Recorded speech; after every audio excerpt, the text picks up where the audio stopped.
Hello and welcome to our London History Podcast, where we share our love of London, its people, places and history. It's designed for you to learn things about London that most Londoners don't even know. I am your host, Hazel Baker, qualified London tour guide and CEO and founder of londonguidedwalks.co.uk. Each episode is supported by show notes, transcripts, photos and further reading, all to be found on our website. Click on londonguidedwalks.co.uk, podcast, and then select the episode that you fancy. And if you enjoy what we do, then you'll love our guided walks and private tours that we offer throughout the year. So get that cup of tea, put your feet up, and let's begin. The story of the Transatlantic Slave Trade is not one that can be told without acknowledging London's integral part in this dark chapter of history. While we explore this topic, we'll strive to maintain an educated, friendly and approachable tone, as we always do, and ensure that we remain neutral in our presentation of facts and narratives. London, with its bustling docks, financial institutions and influential individuals, became a central hub for the transatlantic slave trade during the mid-17th century to the early 19th century. The city's economy, culture and society were intrinsically linked to the trade in enslaved Africans. As we explore this complex history, we'll shine a light on the key figures who profited from the trade, as well as those who campaigned tirelessly against the institution of slavery. Throughout this episode, we'll seek to provide a comprehensive view, examining the economic interests, societal attitudes, and the eventual abolitionist movement that emerged from London. Joining me in the studio is City of London tour guide Ian McDiarmid. He's a regular on the show and a firm favourite. So welcome back, Ian. We have missed you. Yeah, hello, Hazel. Yes, it's been a while and it's very good to be back. So thank you very much. And yes, I'm very... I hesitate to use the word enthusiastic because of the nature of today's subject, which is slavery, but it's one that I, and I'm sure many people find absolutely compelling. Slavery has been a part of cultures for many thousands of years, but this time we're looking at the transatlantic slave trade in particular and the scale of the British involvement. And it was huge, wasn't it, Ian? Yes, well, this is one of the things about you just putting it in context, because slavery was, pretty ubiquitous. I mean, you could find it in most parts of the world. Though on that point, one of the interesting things is that actually the one place where it is absent from the Central Middle Ages onwards to the beginnings of the period we're going to talk about is it's absent from northwestern Europe. And one of the things that's interesting is the kind of alacrity with which the European Atlantic powers, including Britain, take up the trade. But anyway, yeah, as you were saying, it's absolutely huge. So we're talking in terms of the whole European involvement in it, and the big countries we're talking about are Spain, Portugal, France, the Netherlands and Britain, though other northern European countries are also involved on a small scale. And it runs roughly from the early 16th century up until around 1870. And the figures that I'm going to be using today, which I'd be very grateful if you would help put in the bibliography, I'm going to be relying on figures by David Richardson. So we'll put a little footnote in saying where the figures can be read. But he's working very much in the tradition of an American called Curtin, who first established the huge numbers, I think, of the slave trade back in the 1960s. According to Richardson's figures, for the whole period, about 12 million are transported across from Africa to the Americas. And of those 12 million, about 10 million make it to the other side. And that, with regard to the British ship 3.42 million, and of those 3.42 million, about 2.96 million arrive on the other side. So it is absolutely massive. And the other striking thing about the British involvement in it is that compared to the other European powers, they are involved in this trade for a relatively short period. So they come late to the phenomenon. British slaving really gets going about 1660. And then, of course, the British are the first nation to end it. They pass three important pieces of legislation. The most important is 1807. They end the transatlantic trade. And then in 1833 and 1838, there are two pieces of legislation which abolish slavery in the British Empire. And so 1660 to 1807 is a shorter period than other slaving powers, but within that period, the British are the most efficient, and they ship more slaves than anybody else. And couple of details to put in about these figures. One is that the overall mortality, when I say 3.42 million are shipped, 2.96 million arrive on the other side, that equates to about a 13% mortality rate. And the mortality rate declines over the period. Now, probably almost goes without saying, this has got nothing to do with humanitarianism. It's just that they get a bit more efficient at shipping what they would regard as their cargoes. And in particular, they're using faster ships, which cut down the time of the Middle Passage, as it was known. The other thing is that over this period as a whole, the volume of trading increases dramatically. Now, the figures are very, very volatile. One of the reasons that they are volatile is that the slave trade is very vulnerable to periods of war, and there's quite a lot of warfare, in particular with the French, but also with the Spanish. And in the earlier period, in the 1660s, the British are transporting about 6,700 a year, and that goes up to its peak in the 1760s when the British are transporting 42,000 per annum. 42,000. I mean, that's my hometown's population.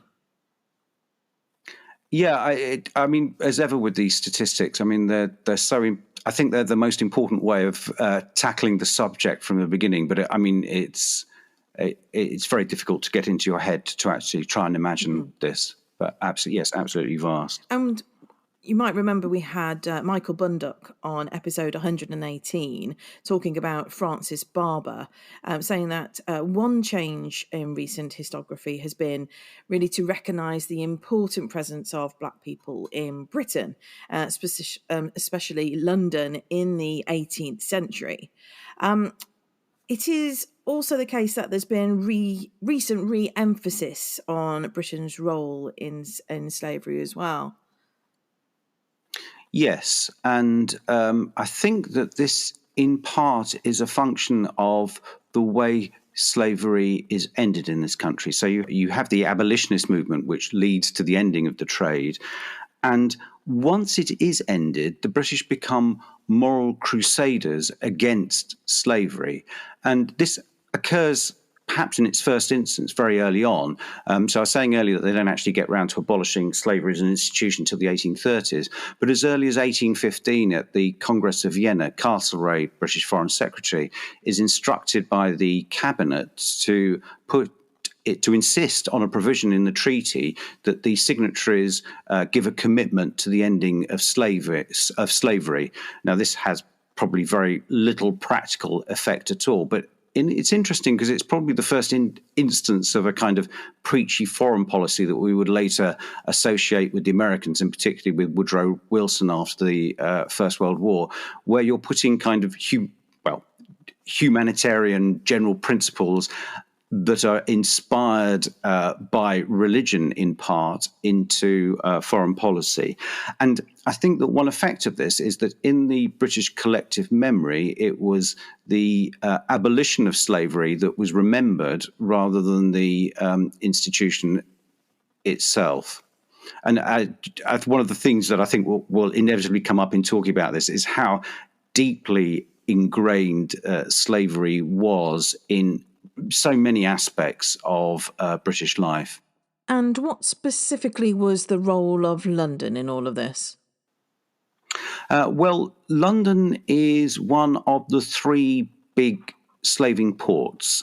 So voyages are dispatched from a whole range of ports on Britain, including small ports and including Glasgow. But there are three big ones that really dominate the trade, and they are London, Bristol, and Liverpool. And London dominates the trade in the earlier periods, so from about 1660 to about 1730.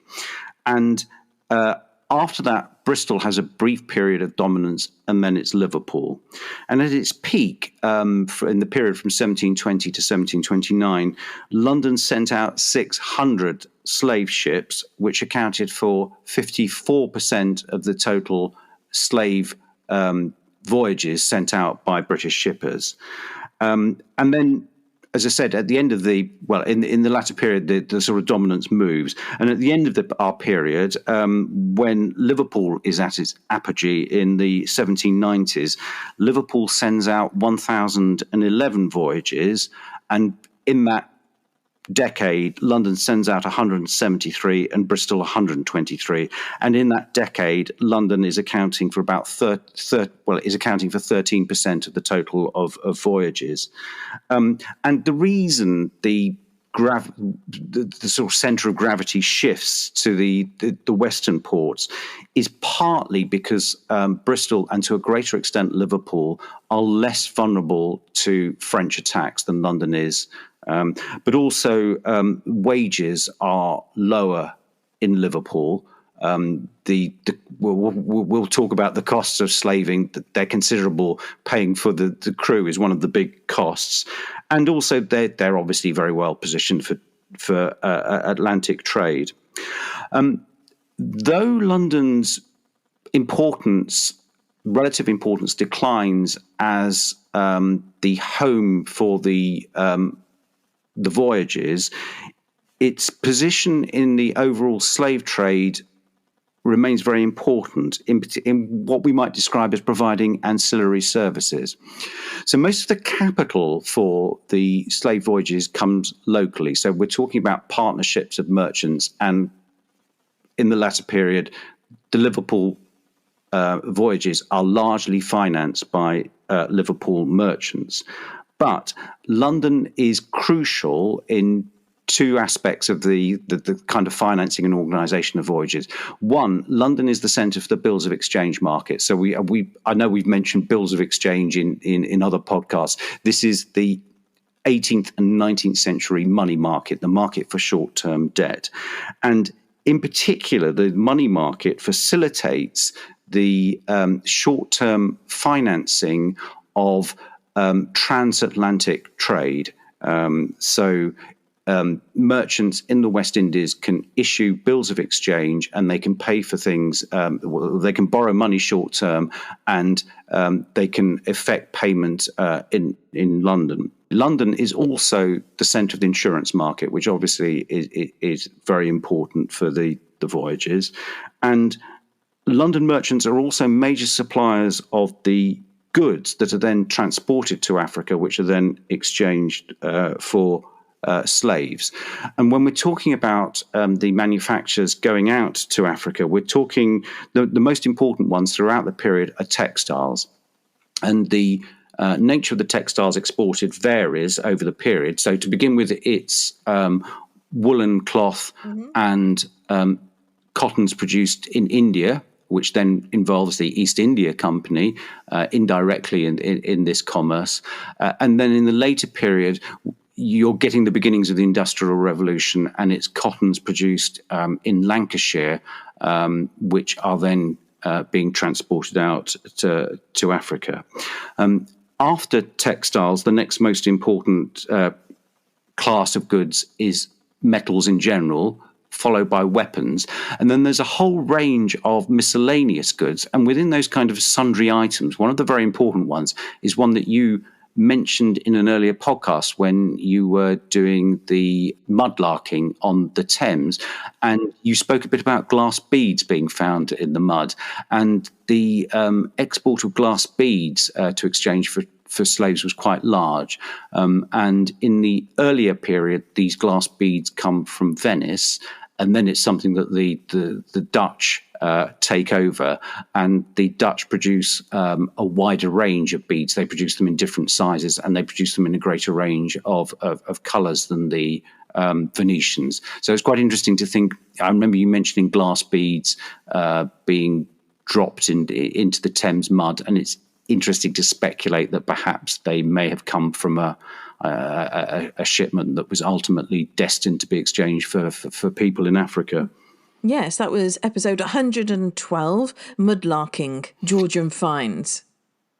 Yes, and actually, sorry, Hazel, I just remembered something very important is that the London merchants are also extremely important in handling all of the sugar that's then brought in. And we cannot really underestimate the importance of sugar in the 18th century economy. By about 1800, sugar accounts for about 25% of the value of total British goods. So it's sugar, but it's also all the other goods that they're sending out from the slave economies. The next and most important one is tobacco, but also things like rum and indigo. And what was it about sugar that sent us Brits so crazy for it? Well, I think it's it's not just the British. Everybody has a craving for sweetness, and sugar becomes enormously important in all of Europe. But what I think is unique to Britain is that what to me, sort of standing back, appears rather bizarre, that combination of tea with sugar. And that becomes obviously absolutely enormous. And tea consumption begins as an aristocratic pursuit, but it rapidly descends throughout the lower rungs of society and becomes absolutely ubiquitous. And indeed, the sugar is probably an important part of the calorie intake of a lot of the labouring poor. So, I mean, it's that unique British institution of drinking sweet tea that really takes off in the 18th century. So we've been talking so far about trading in slaves, but what about the plantations as well? Yeah, so to give some idea of the scale of this, when slaving is abolished as an institution in the 1830s, there are 750,000 slaves in British plantations, that is to say, in and around the Caribbean, who are set free by this legislation. We need to obviously remember that in the 1770s and early 1780s, you have the American War of Independence. So prior to that, the North American colonies were British, and there you've got plantations in the 18th century producing mainly tobacco. So we've got to remember all of those workers in those colonies that should be kind of added to the total when considering the scale of it. And the British involvement in the Americas begins really in 1609 when they take Bermuda. Shortly after that, they begin colonizing the North American seaboard, beginning with Virginia and Massachusetts. 1625, the British take Barbados. And then by the early 1630s, they've taken a few of the Leeward Islands, such as Antigua and Montserrat. And then 1655 is the big one in the Caribbean, big one in terms of its size, Jamaica. And what transforms all of this, the British imperial presence in the Caribbean, is the introduction of sugar. And this looks as though it's actually a product of Dutch involvement. So the Dutch had successfully conquered a large amount of Brazil. Brazil was a Portuguese imperial possession, but the Portuguese are successful in driving the Dutch out. And when they leave, quite a few of them move to Barbados in particular, and there they introduce Dutch methods of growing sugar. And also the Dutch, I said earlier, the British only really get into transporting slaves in the 1660s. The Dutch are the kind of big carriers in this earlier period, and they introduced the slaves to the Caribbean. And it's dramatic because the British had about 6,000 slaves in the 1640s in the West Indies, and that increases to about 80,000 in the 1660s. And in the earlier period, they're being used to grow tobacco. In the 1660s, it's sugar, and this leads not just to a huge expansion in the slave population, but the value of the estates in the West Indies grows exponentially. And Hugh Thomas, who's one of the sort of great writers on the transatlantic slave trade, has a very good phrase for this. He talks about the Caribbean as becoming the archipelago of sugar, and when it becomes the archipelago of sugar, it's the British and the French who are the dominant players, but it's all made possible by the Dutch. And when we're talking about the 18th century, and we're talking about the fate of the slaves being transported across, around 70% of them are destined for the sugar plantations in the West Indies. In this period, the North American colonies are concentrating on tobacco, and tobacco, the plantations are slightly smaller than they are in the West Indies.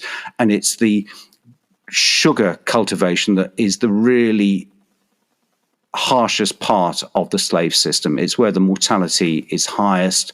And in addition to producing sugar, they're also producing, byproduct of sugar is molasses, and rum production is important, but it's obviously the sugar that's the main thing.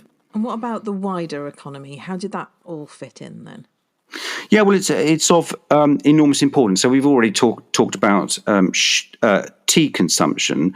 And when we're talking about tea, we shouldn't just be thinking about people consuming just the tea. It's not, I mean, that's the most important thing, but there's also all the paraphernalia that you associate with tea drinking. So we're saying that it began as an aristocratic thing, and we think of those fine porcelain sets. But obviously, even poorer households are buying teacups, teapots, and the rest of it. So huge impact on ceramic industry.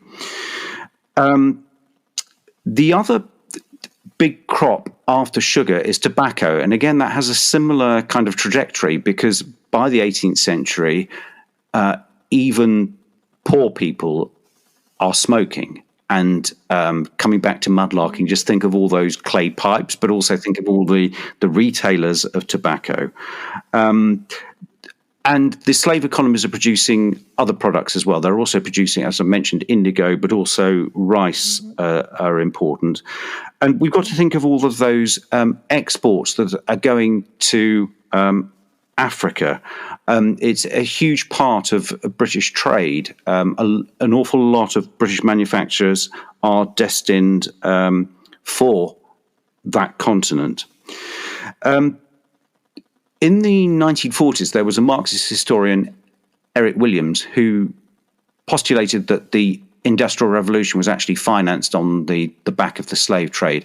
That seems unlikely. Richardson's looking at this. He reckons that the typical return on a slave trade was around 8 to 10%, and if you manufacture that by if you multiply that by the number of voyages made, you get a figure that's kind of insignificant in relation to the amount of capital that was required for investment to get the Industrial Revolution going. So that looks as though it wasn't the case. But there is the obvious point that a lot of money was made out of this. An 8 to 10% return on the slaving voyages wasn't bad. And then the income of the plantation owners in Jamaica, in good years in the 18th century, plantation owners could get a return of about 13%. And obviously, if you compound that, it's huge. The money that the plantation owners made was hugely volatile. And also there's a process whereby the smaller estate owners are driven out, and they become indebted, and basically they're taken over by the bigger estate owners.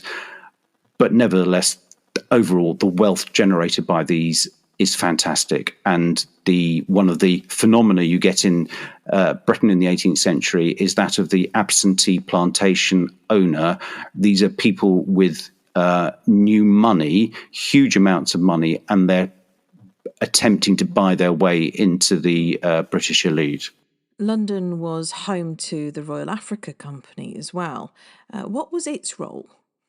Yeah, in the earlier period, which coincides with London's dominance, Britain, like other European slaving nations, tries to organise the slave trade through chartered monopolies, and the Royal African Company was the most important of the British companies. But all of the European slaving states try to set up basically what we might call state-run monopolies. And this begins in 1660 when Charles II grants a 1,000-year monopoly on the English slave trade to Africa to the Company of Royal Adventurers Trading to Africa. That company is then reconstituted in 1663. That indicates they got into a bit of trouble. And 9 years later, its rights were transferred to the Royal African Company, again for 1,000 years. And the Royal African Company had some success particularly in the 1680s. It manages to make some money. But in 1698, its monopoly is ended by Parliament, and Parliament declares trade open to all merchants of the British Empire, provided that they pay 10% duty to the Royal Africa Company on their exports to Africa. And these duties then expire in 1712, after which the Royal Africa Company and its successor, the Company of Merchants Trading to Africa, their main role is to maintain the forts and factories in Africa. And to summarize all that, from 1698 onwards, the trade is dominated by private merchants rather than these organized companies. And the reason that they are so keen to have these organized companies is because the British state wants to tax the slave trade, and it's felt better if you've got a monopoly, you can do that. But also they're concerned with maintaining the forts and fortifications. And the idea is that if you've got a monopoly, they can use their monopoly to subsidize. Now, the problem with the Royal African Company, and it's a problem that's suffered by all of the European attempts to run monopolies, is that they're saddled with costs, the cost of maintaining these forts and fortifications, and they are indebted. The other problem is that although they have a monopoly, there are always interlopers, and the interlopers are just so much more efficient, partly because they don't have the costs of maintaining these forts. And even when the RAC has a complete monopoly, an awful lot of the trade is in the hands of interlopers.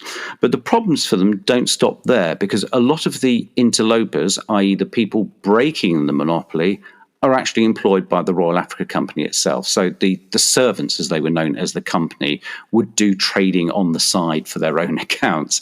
And so these companies are never a great success. And when its monopoly is ended in 1698, it's kind of really a recognition of, in a way, what has already become a fact, that a lot of the trade has moved away from the Royal Africa Company. There are also lots of complaints from plantation owners that these companies, including the Royal Africa Company, are not delivering enough slaves to them. And again, this reflects the fact that the interlopers, the private merchants, are just so much more efficient at taking people across the Atlantic. Royal Africa Company had its headquarters at Africa House. There's a little bit of debate about where that was. Pepys says that it was in Broad Street, but it may be that he was referring to the ward of Broad Street rather than the actual street. So it may well have been just sort of slightly to the north of the Bank of England. Now, we've already done episode 27 about the South Sea bubble, but what else can we add to that? Yeah, well, when we did the podcast, we can basically sum it up by saying there are sort of three parts of the South Sea Company. One is an attempt to ship slaves to the Spanish Empire. The second is an attempt to refinance British government debt. And then the third aspect to it is this huge bubble in the share price, which bursts in 1720. So on the slave trading, a lot of people within the British government get very excited towards the end of the War of Spanish Succession. They are going to win big concessions from the Spanish and the French. And the concessions that the British get at the Treaty of Utrecht in 1713, they get Gibraltar, they get Minorca, which are both very important possessions. And the thing that perhaps creates more excitement than those is they get the right to run the Asiento. And the Asiento is the monopoly on shipping slaves to the Spanish Empire. So this is kind of granted to the British as part of the peace treaty. And that Asiento is then sold to the South Sea Company. So the South Sea Company begins as a venture to ship slaves. However, as we've already mentioned, these chartered companies aren't particularly efficient. Part of the problem they've got is that their monopolies are hard to enforce. And the South Sea Company has the added problem is that the Spanish are never particularly cooperative in facilitating their trade. So they're important in terms of the human misery of human slavery because they transport thousands of slaves. But they, as a commercial success, it's never particularly viable, the slaving part, and the company switches its attention towards the financial aspects of it. But one of the things about the South Sea Company is that it's fairly well documented, and by the time of 1770, early 1770, it raises money in the so-called third money subscription, and okay, it's principally concerned about financial operations at this time, but it's still shipping slaves. And in 1720, the South Sea Company raises money. Now, at this stage, it's primarily focused on its financing operations, but it's still involved in slaving. And we have the lists of the subscribers to this capital raising, and they are very extensive, the people subscribing for it, amongst the so-called great and good of British society. So they comprise most of the House of Commons, about half of the House of Lords. Famously, Thomas Guy, whose money then goes on to found the hospital, he actually makes money out of trading South Sea stock.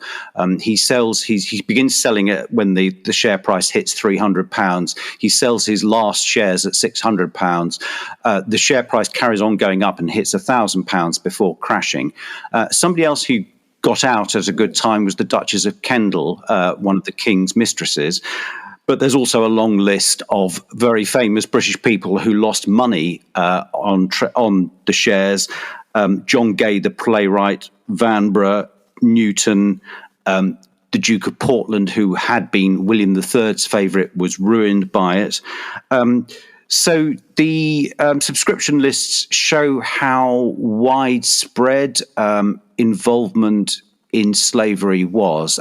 We should see, probably come on to this a bit later on, that investing in slavery in various ways was, in a way, just an obvious avenue for people with money to get some kind of what we would call portfolio diversification. And they're all, pretty much all wealthy people are disposed, shall we say, to investing in slaving.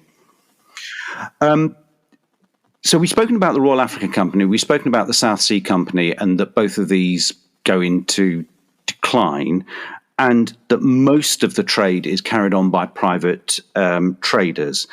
And we're talking typically of partnerships financing these voyages of maybe 6 merchants, and often sort of kinship ties are important in this.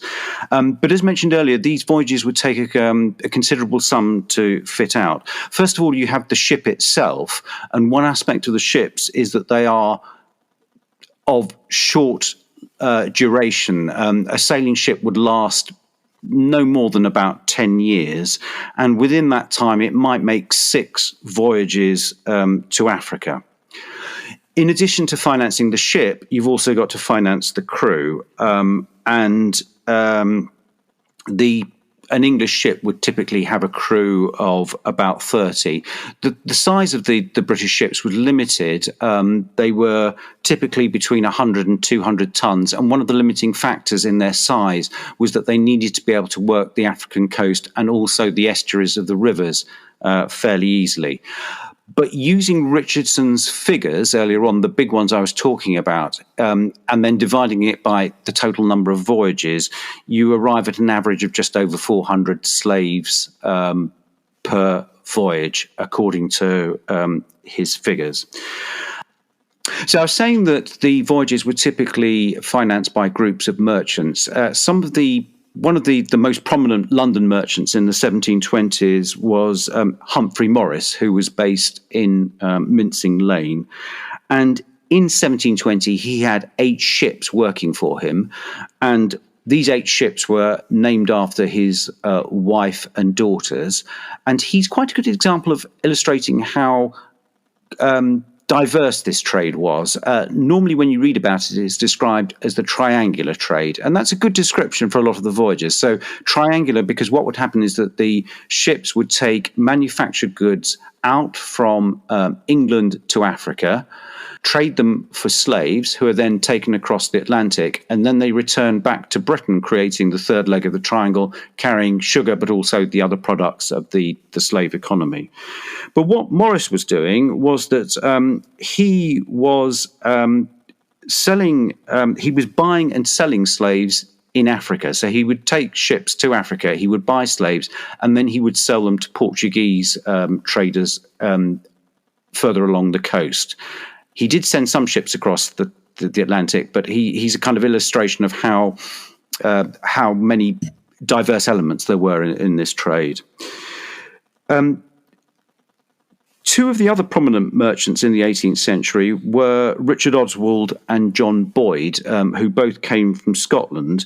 And they are one of the interesting aspects of them is that they form, along with other merchants, they buy Bunce Island. Bunce Island is an old Royal Africa Company fort in the mouth of the Sierra Leone River, and it's got a big holding pen for slaves. And they buy that and they run that as a partnership from 1747.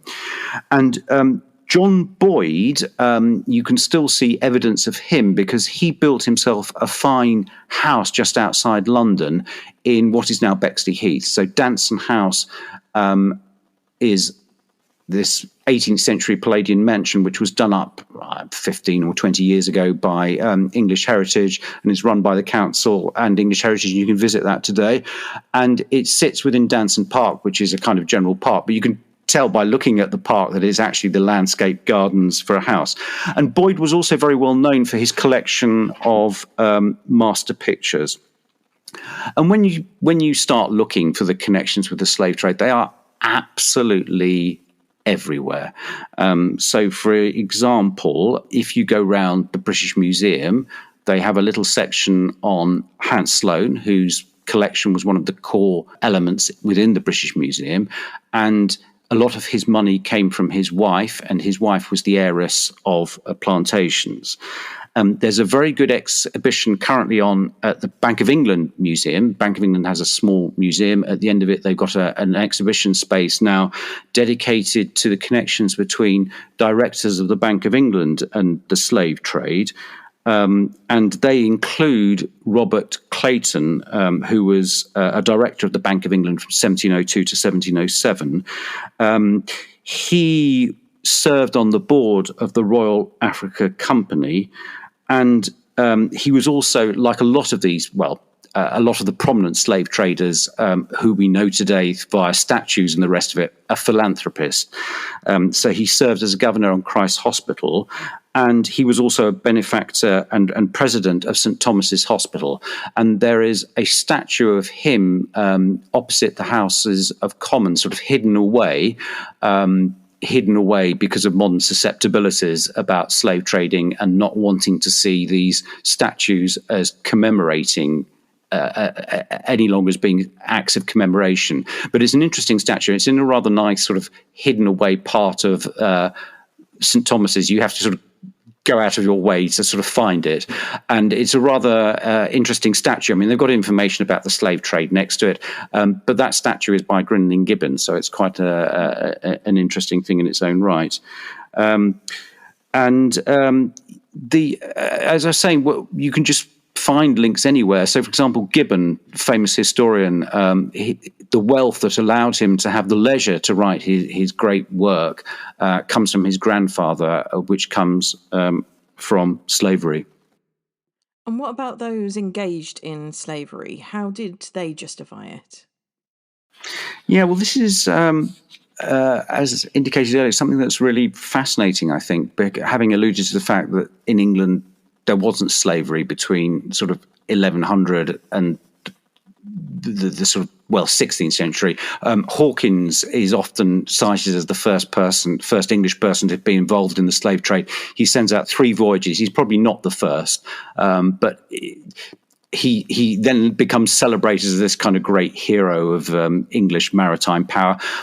More concretely, the sovereign Elizabeth I invests in his voyages, and the alacrity with which he does that it sort of speaks volumes, and the fact that the Queen invests in it. We can divide the period up into roughly 2. So I'm talking about Hawkins, that's sort of slightly before the period that I'm primarily interested in, which I mentioned earlier, 1660 roughly to until the end of slavery. And we can divide the period roughly up into the period up until the 1770s and afterwards. And the key divide is the growth of the abolitionist movement. And once abolitionism gets going, there's a kind of groundswell of opinion. Now, that it is a contested issue, and there is a acrimonious debate between the opponents of slavery and the defenders. But in a way, the defenders really only come out of the woodwork in response to the abolitionist movement. And one of the striking things about the earlier period is the silence on the subject. I've mentioned Hugh Thomas's book, which we will list in the bibliography.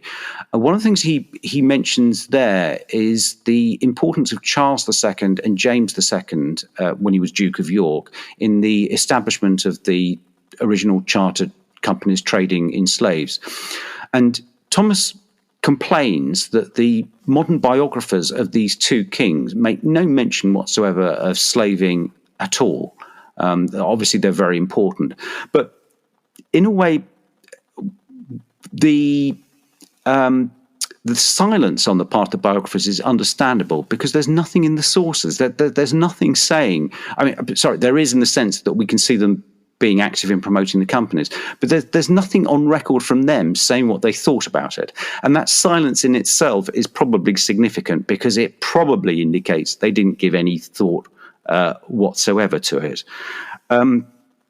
I've mentioned, I think, William Beckford. Perhaps I haven't. I'm not sure. But William Beckford was the largest plantation owner in Jamaica in the mid 18th century, and he becomes very prominent as a British politician. And so there's an awful lot about Beckford. He's very important. He's a Lord Mayor of London. He's an MP. He is very vociferous in championing English liberties, but again, he's pretty much silent on slaves and what he thought of them.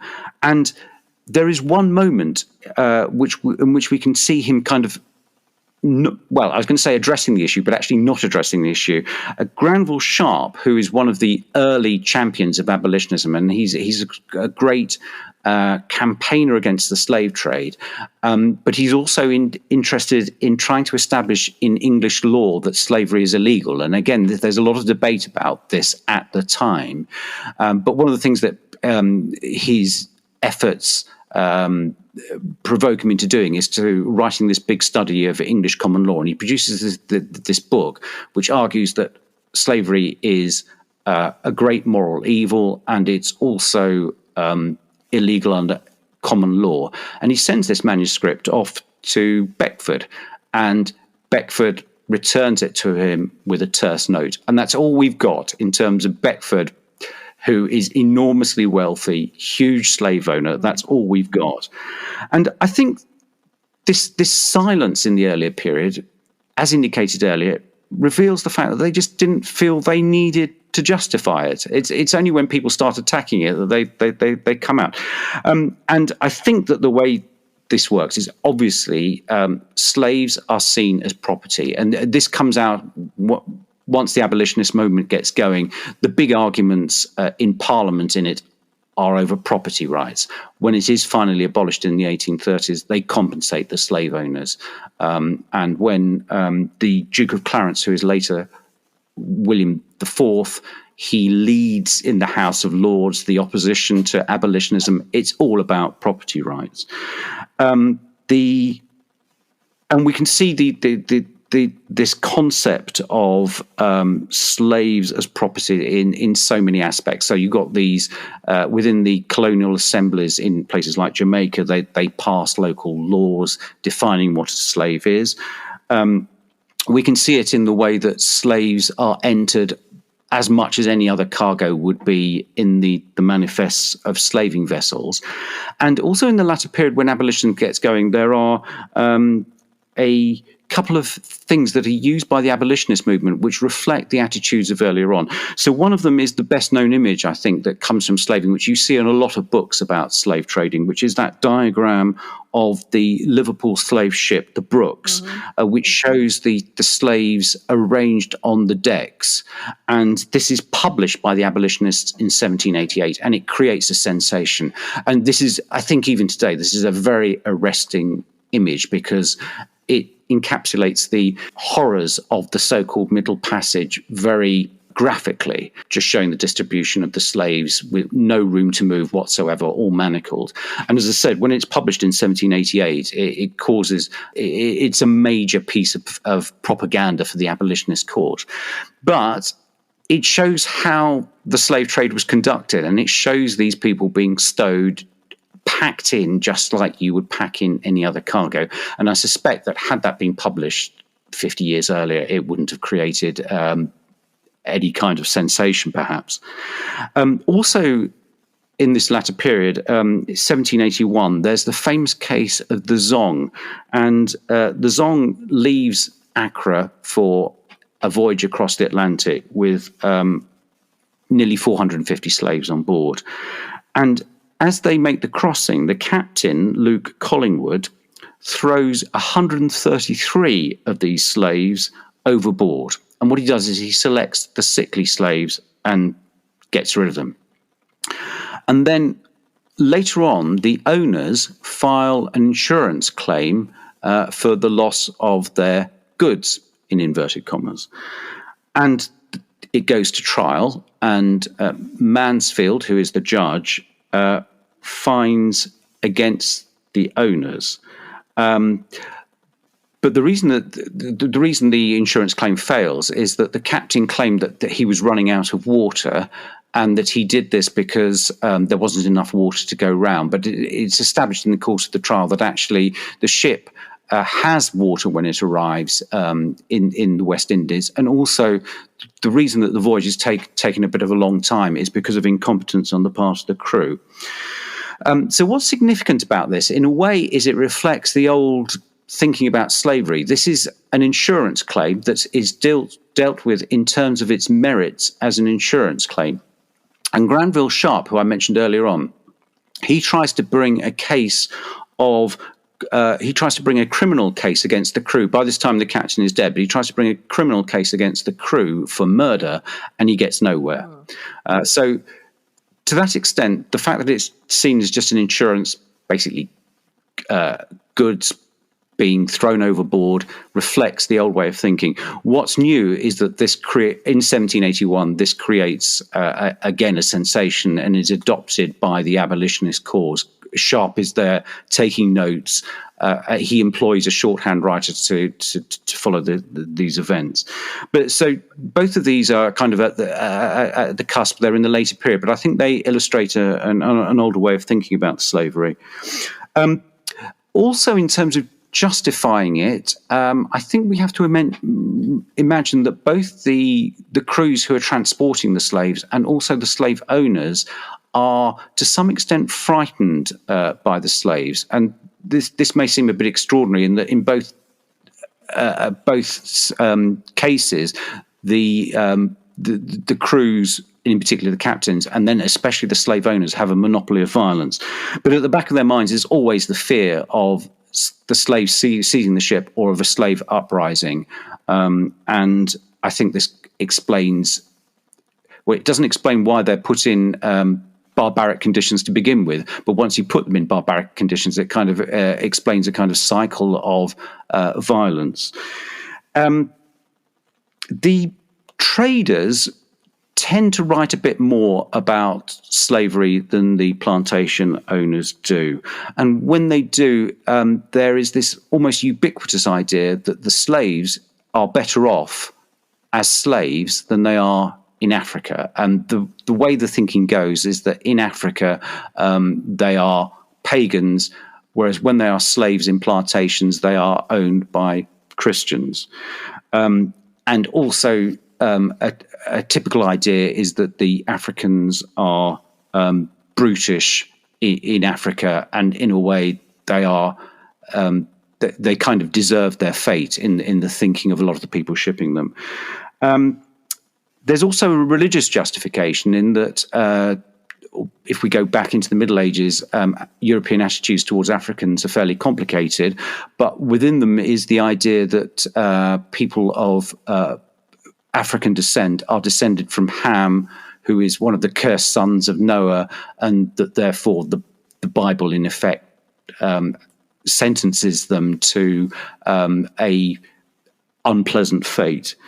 And then finally, of course, we can see the way black people are portrayed in portraits and literature in the 18th century, and it is normally done in a rather condescending way. So there were lots of black servants there, are almost a kind of fashion accessory, and they are often depicted in the way that you might depict a pet in a painting, so that they reflect kind of widespread derogatory attitudes towards black people. But as I was saying earlier, all of this is quite extraordinary, given the background that between sort of roughly 1100 and when the British, and perhaps the time of Hawkins, there is no slavery. And when it ends in around 1100, not only is it ending because of economics, because serfs are cheaper and more productive than slaves, it ends because there's a big moral crusade done by the church saying that this is wrong. So one of the interesting things about slavery, I think, is the way that it is very quickly adopted by the English and the British when they do take it up. Just goes to show you how complicated a subject it is. I think maybe next time we talk about William Beckford. What do you think? Yeah, that'd be interesting. He's a very interesting figure as the largest plantation owner, and also, ironically, and we can talk about this if we do him as a champion of English liberty. But for the purposes of now, you have this champion of English liberty, huge slave owner, and he just obviously doesn't think about the people who are creating who have created his enormous wealth. Thank you very much, Ian. Oh, my pleasure, Hazel. That's all for now. Until next time.